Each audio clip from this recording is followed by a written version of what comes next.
강원국의 지금 이 사람.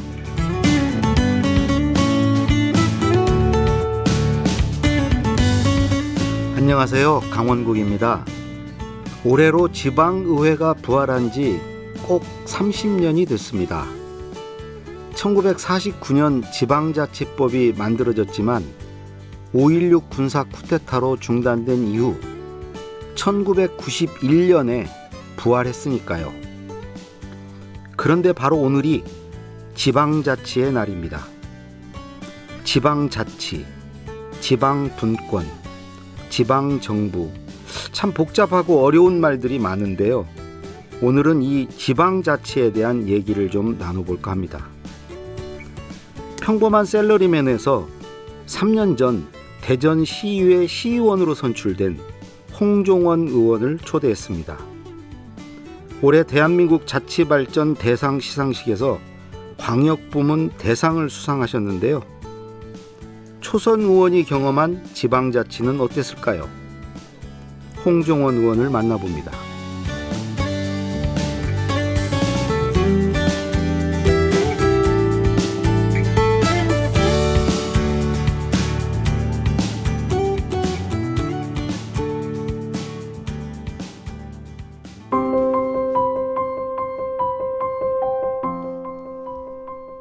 홍종원 의원은 대학에서 행정학을 전공했습니다. 졸업 후 LG에드, SK커뮤니케이션즈 등 광고대 행사에서 일했습니다. 2016년 국회의원 보좌관으로 정치권에 입문했습니다. 2018년 대전시의회 시의원으로 선출됐습니다. 2019년 대전시 행정사무감사 우수의원으로 선정됐고 2020년 제8회 우수의정대상을 받았습니다. 올해에는 대전시 베스트 시의원으로 뽑힌 데 이어 거버넌스 지방정치대상 우수상을, 제26회 대한민국 자치발전 대상 시상식에서 광역부문 대상을 수상했습니다. 현재 대전시의회 행정자치위원회 위원장을 맡고 있습니다. 예, 홍종원 의원님 대전에서 와주셨습니다. 반갑습니다. 네, 반갑습니다. 네. 대전 지역이 어디예요? 저희가 대전이 이제 구로는 5개 구인데요. 예. 국회의원 선거구로 보면 이제 7개 선거구로 나눠져 있고 저는 이제 대전 중구에 또 2선거구라고 해서 그쪽에 시의원을 하고 있습니다. 예. 이번에 또 아까 얘기 들으니까 이제 수상을 또 하셨어요.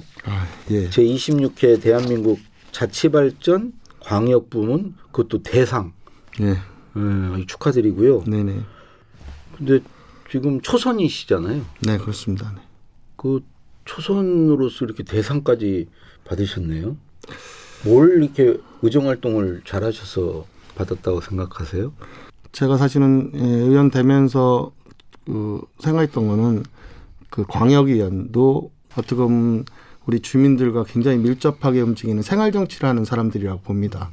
그래서 저는 생활 정치를 하겠다는 생각을 했고, 그래서 이제 당선 선거운동 시작하면서부터 저는 주민들과 함께하는 정치를 하겠다라고 해서 지난 3년 반 동안 돌쇠로서 열심히 돌아다녔습니다. 그래서 이런 것들이 자치 발전에 좀 도움 주 역할을 했다라고 이제 평가를 해주신 게 아닌가 싶습니다. 네. 그 학교 졸업하고 처음에 광고 대행사에 들어가셨어요? 네, 광고 대행사를 들어갔습니다. LG에드라는 LG그룹 광고 대행사, 광고 마케팅 대행사를 들어갔습니다. 큰 회사인데. 예, 그렇습니다. 큰 회사인데 일단은 어떻게 거기를 또 광고 대행사 쪽으로 가시게 됐어요?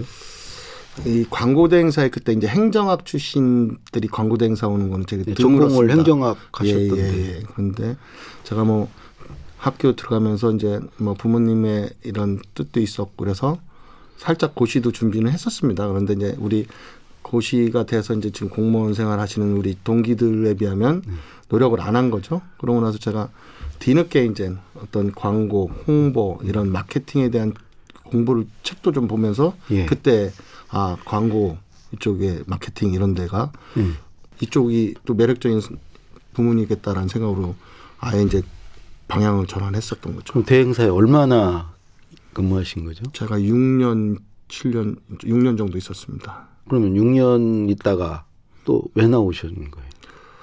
근데 이제 광고쟁이들이 좀 많이 이직을 한다고 합니다. 그래서 보통 다른 대행사로 이직을 많이 네, 하죠. 대행사로도 가고요. 클라이언트로 가기도 하고 본인 비즈니스를 하기도 합니다. 그런데 저는 광고 대행사에서 이제 A 기획자 역할을 하다 보니까 이제 이 광고주 클라이언트라는 조직이 보이더라고요. 그러니까 광고 대행사 말고 이제 광고주로 가보자. 아니 그러니까 광고주로 갔다는 거 어디로 갔다는 얘기예요? 처음에는 이제 일본에서 웹회사인데요. 앱송 코리아라는 이 그러니까 광고를 주는 쪽으로. 그렇죠. 제품을 갖고 있고 광고를 의뢰하는 쪽으로 그쪽에 가서 그런데 이제 그 안에도 그걸 기획하는 조직이 있거든요. 예. 그 조직으로 간 거죠. 그럼 가서 얼마나 계신 거예요? 앱손도 있었고 그다음에 SK 커뮤니케이션즈라는 이 네이트닷컴을 했던 거기도 유명한 회사. 거기에도 제가 2004년까지 있었습니다. 네. 광고를 하다가 이제 광고를 주는 쪽으로 갔다가 그럼 2004년까지 있고 그 이후에는 제 사업을 또 했습니다. 아 점점점 자기 쪽으로 가까이 오네. 네, 이제 제가 하고 싶은 걸 하게 되는 것 같습니다. 그러니까 제가 받아서 하는 게 아니라 내가 이제 이렇게 짜보고 하는 것들을 하려고 했던 욕심이 있었던 것 같습니다. 그럼 그 사업은 어떤 사업이었어요? 마찬가지로 이제 홍보 마케팅 쪽에 이런 거였고요. 기획도 하면서 IT 개발 사업도 같이 한번 했었고요. 그럼 광고회사, IT 회사를 직접 하셨다는 건가요? 네네네. 두 가지를. 그럼 그건 어떻게 잘 됐나요? 뭐 결론적으로 말씀드리면 쪽박 망했습니다. 쫄딱 망했습니다. 아 쪽박을 차신 거예요? 네, 쫄딱 망했습니다. 얼마나 망하셨길래? 이렇게 다시 돌아보는 거는 좀 이제 돌아보기도 싫어요? 그러니까 속상하고 그런데 그거는 뭐 없을래 없어질 수 없는 사실이니까 좀 부모님들한테도 많이 속상함을 주고 가족들한테 그러고 좀 한 20억 가까이 까먹은 것 같습니다. 회사를 하면서. 와, 그럼 완전 재기불능인데 회복 그래서 불가인데. 예, 사업으로는 저는 이제 포기를 한 거고요. 그래서 이제 그다음에 다른 길을 좀 찾아보자라고 했던 거죠. 예. 그다음 찾아본 게 한동안은 사실은 좀 멘붕이 왔었습니다. 거의 치과 생활을 하셨겠네요. 예, 좀 잠수 좀 탔고요. 그리고 그때 좀 뭐 법적으로 문제된 건 없었던 거죠? 예, 제가 다 뒤집어 쓰고 직원들 월급을 주다 보니까 제가 이제 저 남의 돈을 좀 우리 은행과 친해지는 그때 계기가 되고 막 이랬었던 것 같습니다. 네, 그러면서 그래가지고요. 좀 예전 말로 그런 거 있지 않습니까?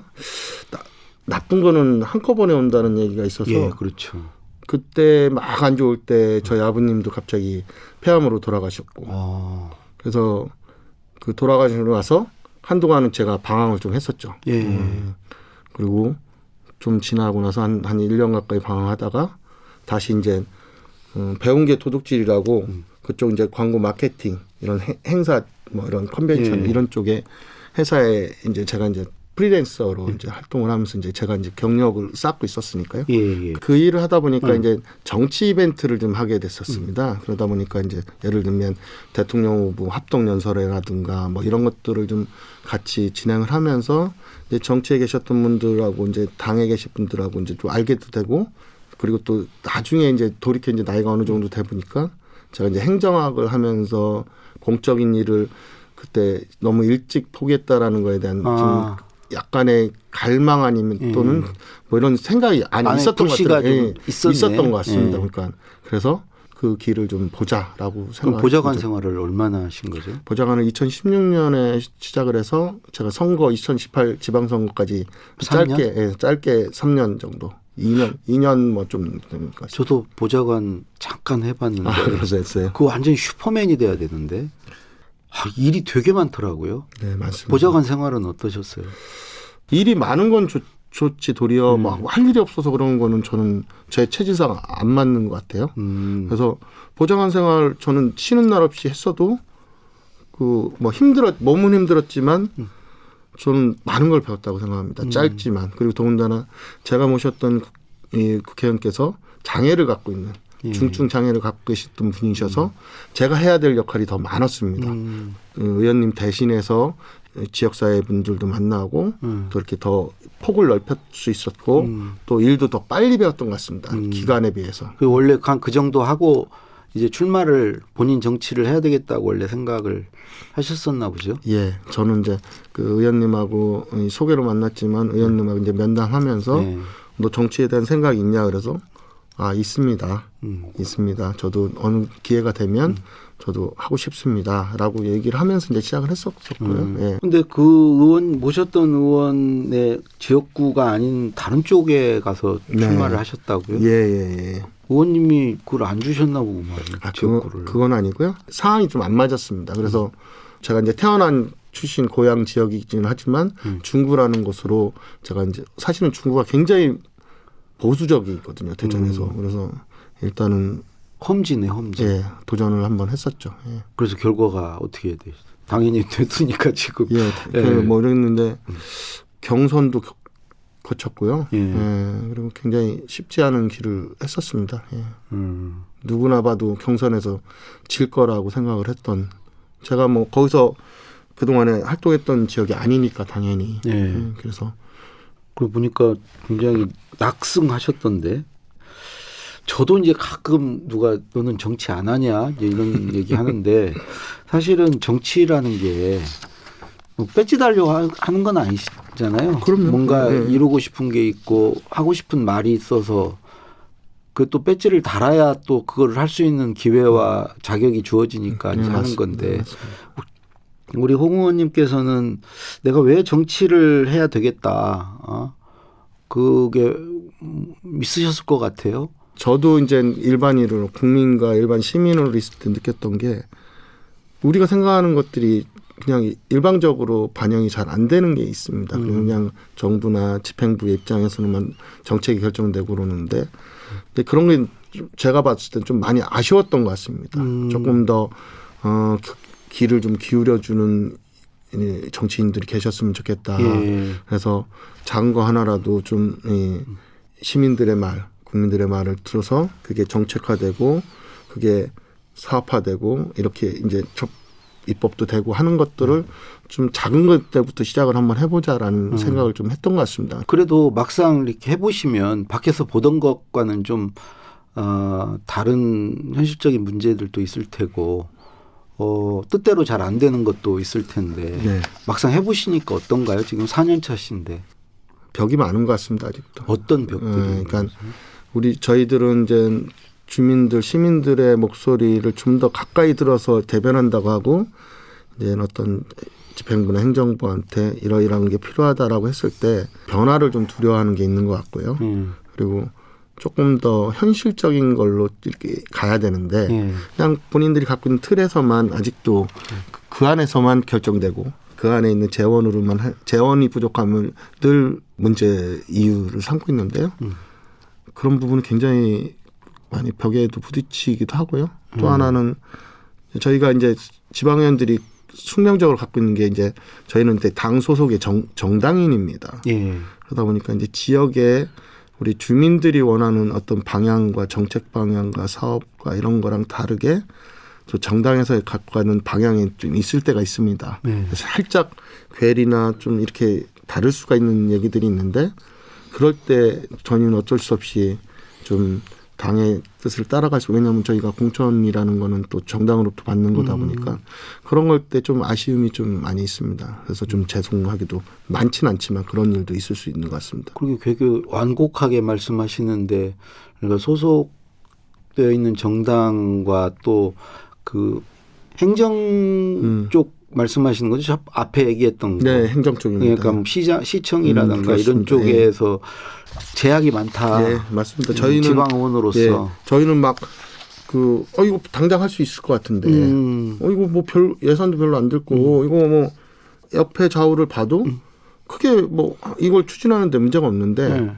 그거에 대한 결정을 하는 게 이제 늘 탁상에서만 보다 보니까 현장 한번 가보면 이거 해야 되는 거다라는 걸 알 텐데 이제 본인들이 잡아놓은 틀 기준에서만 이제 앞에서는 듣는 척하고 뒤에 가서는 이제 자기네 기준에만 맞춰서 이제 정책을 결정하고 하는 경우가 왕왕 있습니다. 사실 지금도 예. 많이 바뀌었지만 예. 지금 지방자치가 되면서 조금 많이 바뀌었는데 아직도 그 지방 정부에서는 그런 게 왕왕 있습니다. 오늘이 지금 지방자치의 네네네. 날이에요. 네네. 그 10월 29일. 네네. 그 지방자치 요 10월 29일이 보니까 지금 현행 헌법 공포일이더라고요. 아, 예, 예. 그러니까 1987년에 지금 현행 헌법이 10월 29일 날 공포가 돼서 아, 예, 예. 이때 이제 이 지방자치법이 부활이 됐더라고요. 맞습니다. 그러니까 나쁜 애초에 역사였죠. 1949년에 이제 지방자치법이 제정이 됐는데 해방 후에 49년에 됐는데 그 이제 최초로 52년도에 1952년에 지방선거가 치러졌고 네, 맞습니다. 이것에. 처음 시행됐죠. 근데 이제 안타깝게도 5.16 군사 쿠데타가 일어나면서 이제 유명무실화 됐어요 이 법이. 네, 네. 그러다가 1987년에 다시 이제 부활을 한 거죠. 예, 오늘이 이제 부활한 10월 29일인데 여기에 또 하나 지금 지방자치법이 또 전면 개정됐다고 그래요? 아, 지난 12월 9일 날 지방자치법 개정안이 작년? 예, 작년 12월 그 전부터 계속 지방자치법 개정안이 필요하다라는 얘기가 계속 있었는데요. 예, 예. 이제 그게 산을 계속 못 넘다가 네. 지난해 말 12월 9일에 그 공식적으로 그 32년 만에 전부 개정이 됩니다. 지방자치법 그 개정안. 뭐가 개정이 된 거예요? 아, 크게 보면 예. 주민 참여가 확대가 됐다라는 게 가장 큰 것 중에 하나고요. 주민 참여가 뭘 어떻게 뭐 주민 조례 발언제라든가 또는 주민 투표라든가 뭐 이런 것들 주민들이 직접 참여할 수 있는 기회가 더 많이 늘어난 게 있고요. 그리고 또 하나는 지방의회에서 인사 독립권을 마련이 된 게 크다고 보시면 될 것 같습니다. 구체적으로 인사 독립권이라는 게 그러니까 지방의회에 있는 인사권이 지금은 그 동안에는 그 집행부, 예를 들면 소위 말하면 대전 시장이 갖고 있었는데, 예. 시장 군수 뭐 이런 그런 분들이. 분들이 갖고 있었는데 이제 앞으로 이제 시행령에 따라서 이제 한꺼번에 되지는 않겠지만 이제 점차적으로 이제 의회 의장으로 권한이 이제 인사권이 이제 독립이 됩니다. 그러니까 우리가 국회 사무처가 별도로 입법직 공무원으로 있듯이 이제는 저희 의회에 있는 의회 사무처 직원들도 이제 별도의 이제 의회직이라든가 이런 형태로 별도 독립기구처럼 이제 의회가 이제 독립하는 첫 단계라고 보시면 됩니다. 그런데 첫 술에 그렇게 갈 수는 없을 것 같고요. 조금씩 이제 의회 독립을 위한 지금 저희 대전시 의회도 독립 TFT가 추진단이 구성돼 있습니다. 아니 의회 직원의 그 뽑는 권한이 이쪽 의회로 넘어온다는 얘기신 뽑기도 거죠? 하고 시청 직원을 의회에서 뭘 인사권을 행사하는 건 아닐 거 아니에요. 그렇죠. 그리고 또 하나는 이제 그 제가 보좌관 하다가 광역의회 의원을 해보니까요. 규모는 차이가 있지만 하는 일은 엄청 많습니다. 의원 혼자. 저희 같은 경우는 보좌관제가 없습니다. 없죠. 보좌관이. 지원 인력이 전혀 없어서 뭐 현장에 다니는 것도 제가 해야 될 거고 또 조례를 제정을 위한 입법 활동 그걸 위해서는 간담회도 해야 되고 또 많은 분들의 의견도 들어야 되고 또 하나는 또 예산 심의 의결도 저희가 그 예산서를 심의도 다 심의를 해야 되고 이런 모든 활동을 저희 의원이 혼자 다 해야 됩니다. 그 사실은 좀 말이 안 되는 거죠. 그래서 사실은 제가 보좌관 있을 때도 그 광역의회라든가 이런 데서 보좌관제 그러니까 그때부터 이제 지방자치법 개정안에서 정책 지원 인력 보좌관제도 요청을 많이 했었거든요. 그 몇 명 의원당 이렇게 보좌관이 있지 않습니까? 전혀 없습니다. 전혀 없습니다. 그럼 개인적으로 이렇게 보좌관을 두고 쓰겠네요. 그러니까 혼자 들 수 있는 사람 두는 거고요. 그리고 개인적으로 둘 수 없는 사람 못 두는 거죠. 그런 법적으로는 그렇게 정해진 건 없습니다. 저희한테. 기왕에 이렇게 지방자치하고 지방의원들 뽑았으면 일을 정말 제대로 할 수 있게끔 맞습니다. 해야지. 뽑아만 놓고 유명무실하게 그렇게 또 그래도 또 월급은 다 많이 나가잖아요. 저기 광역의원은 연봉이 얼마나 됩니까? 그 오해를 많이 하는데요. 저도 깜짝 놀랐습니다. 저희 같은 경우가 5,200, 6,000 요 정도 사이인 것 같습니다. 저 연봉으로 하면. 광역의원이 그렇게 많이 받는 정도가 아니고 적네요, 좀 생각보다. 저는 요즘은 대졸 신입사원들이 7천, 8천 받아요. 맞습니다. 저희가 대기업은 그 시 공무원들하고 해도 한 6, 7급 수준의 라고 보시면 됩니다. 예. 그래도 어쨌든 뭐 사명감으로 또 해야 되는 부분도 있으니까 이번에 그 지방자치법 개정에 그 재정 분권도 좀 강화가 됐다고 그러던데 이건 무슨 얘기죠? 재정 분권이 강화는 안 됐고요. 안 됐어요? 예. 네.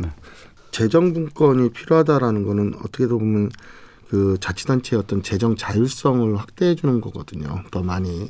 그러면 그렇게 해야지만 어떤 그 지자체에 맞는 사업도 추진하고 아이디어를 추진하는 건데요. 사실은 이제 이게 이제 재정 분권이 가장 중요한다라는 거는 요번에 이제 그 각 지방자치단체별로 코로나에 대응하면서 이제 그 착한 임대 사업 같은 걸 많이 했어요. 저희 시도 그랬고. 맞습니다. 예. 그런 것들이 사실은 중앙정부의 예산이 아니라 지방정부에서 각각이 예산을 규모를 가지고 한 건데요. 예.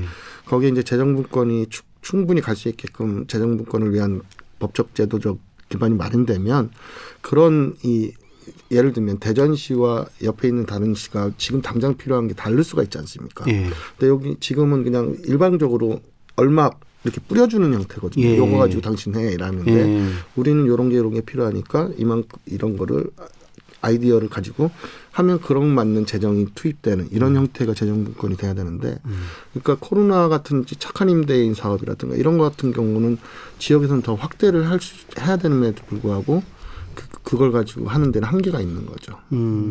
그럼 이런 재정 분권 말고 우리가 이제 정말 지방자치가 제대로 이루어지기 위해서 어떤 부분들이 더 보완이 되고 그 바뀌어야 된다고 생각하시나요? 좀 더 적극적인 주민 참여를 위한 방안들이 더 시행령에서는 투입이 돼야 될 것 같습니다. 아까도 주민 참여 말씀하셨는데 네네. 구체적으로 좀 주민 조례 발안제라는 게 도입이 됩니다. 그게 뭐죠? 그러니까 이제 조례 같은 경우는 그 동안에는 이런 지방자치단체라든가 또는 우리 지방 의원들이 자치단체의 어떤 법적 근거를 만들기 조례입니다. 예. 그런데 그거를 기존에는 그런 의회랑 단체만 조례를 발의는 할 수 있습니다. 대표 발의할 수 있는데 그거를 주민들이 어느 정도의 요건이 되면 그 본인들이 필요하다라는 그런 법적 근거를 위한 제도를 발의하는 거죠. 이런 조례 만들자고 제안할 수 그렇습니다. 우리 시의회에서 조례를 대표 발의하듯이 우리 주민이 대표 발의하는 조례도 생길 수 있는 거죠. 어떻게 보면 그 현 지역에 맞는 어떤 주민들의 필요로 하는 조례가 될 수도 있는 거죠. 그런데 어차피 발의는 하더라도 시민은 다 하는 거니까요. 그렇죠. 똑같은 절차는 겪지만 그래도 주민들이 스스로가 우리 그 대전시 또는 어떤 지자체의 어떤 행정이라든가 어떤 거에 주민 참여를 할 수 있는 어떤 폭을 넓혀주고 그런 이 법적 근거를 만들어주는데 적극적인 노력이 되는 거죠. 그럼 주민자치 폭을 더 넓혀야 된다. 네, 맞습니다. 그밖에 뭐 또. 사실은 이 정책 지원 인력에 대해서는 좀 아쉬운 게 있습니다. 그리고 또 그런 보좌관 인력 얘기하는 그런데 거죠. 이제 그게 뭐 의원 정수의 뭐 2분의 1을 최대로 하고 그걸 뭐 단계별로 도입을 한다든가 그 신분을 어떻게 한다든가 이런 게 아직 정해지지가 않아서 좀 계속 지금 광역의 의장단 협의회랑 행안부가 좀 줄다리기를 하고 있는 걸로 알고 있습니다. 예. 이제 조금 있으면 또 선거 있지 않습니까? 네네네. 예, 선거도 있고 그 원래 이제 광고 이런 홍보 쪽 전문가시고 네네. 그래서 하나 여쭤보고 싶은 게 물론 본인도 이제 다음 선거에 나가셔야 되겠지만 다음 선거에 나올 분들에게 그 뭐 선거에 임하는 전략 팁이라고 그럴까? 그런 얘기 좀 해주실 수 있나요? 저도 초선이라 제가 이런 얘기를 드릴 수 있는 위치인지는 모르겠지만 저도 제가 준비했던 거 그때 마음으로 좀 말씀해서 한다면 일단 열정이 있어야 될 것 같습니다. 특히 우리 지방의원이 갖고 있는 지금 아까도 말씀드렸지만 계속 의회 독립권 문제하고 뭐 정책 지원 인력 필요하다라고 하고 뭐 예산 편성권에 필요하다라고 하는 이유가 아직까지 안 되고 있고 부족하기 때문에 그런 얘기를 드리는 거거든요. 그래서 그 우리 지방의원들 특히 광역의원이든 기초의원이든 하시려고 하시는 분들은 내가 이만큼의 일을 해야 된다는 생각이 열정이 없으면 나중에 아이고 이게 뭐야 뭐하라 했어 이런 소리 할 수밖에 없을 거고요. 그리고 이 일이 되게 멋있고 힘있고 뭐 폼 잡는 일이야라고 생각하는 거는 전혀 아닌 것 같습니다. 그래서 제가 그때 이제 캐치프레이즈로 제가 이제 준비된 시연이라고 했었습니다. 그거 어디서 많이 들어봤는데. 네. 근데 원래 모든 카피나 이런 게 네. 가장 일반적인 게 가장 좋은 카피입니다. 그리고 예. 직관적인 게 가장 좋은 거고요. 저도 예. 고민을 많이 했는데요. 예. 그거 이상이 없더라고요. 예. 아니 그래서, 농담으로 예. 드린 말씀입니다. 그리고 예. 뭐 저는 이제 그런 것들에서 본인이 예. 좀 잘 준비하고 예. 그 열정을 그러니까 주민들과 시민들과 의 목소리에 기울이는 열정을 좀 가졌으면 하는 그런 말씀을 드리고 이게 싶습니다. 한번 해보시니까 예. 그 이제 후배들 우리 젊은 청년들 그 정치권으로 이런 쪽으로 좀 많이 들어와야 된다고 생각을 하십니까? 또 그런 생각이 있는 후배들에게 좀 마지막으로 좀 전하고 싶은 얘기가 있으시면.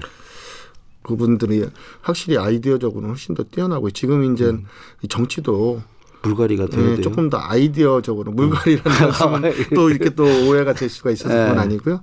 그런 젊은 분들이 오셔서 이게 사실은 새로운 바람, 새로운 이 정치를 만들 필요는 있다고 저희도 보고 있고요.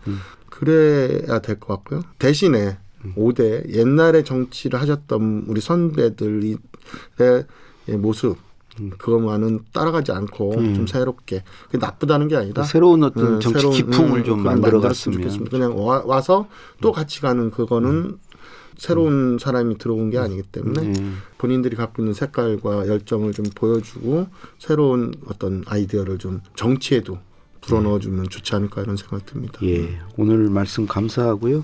앞으로 더 승승장구하셔서 저 역사에 남는 정치인이 되시길 바랍니다. 예, 오늘 감사합니다. 예, 감사합니다. 대기업 셀러리맨에서 지방자치 일꾼으로 변신에 성공한 대전시의회 홍종원 의원과 말씀 나눴습니다.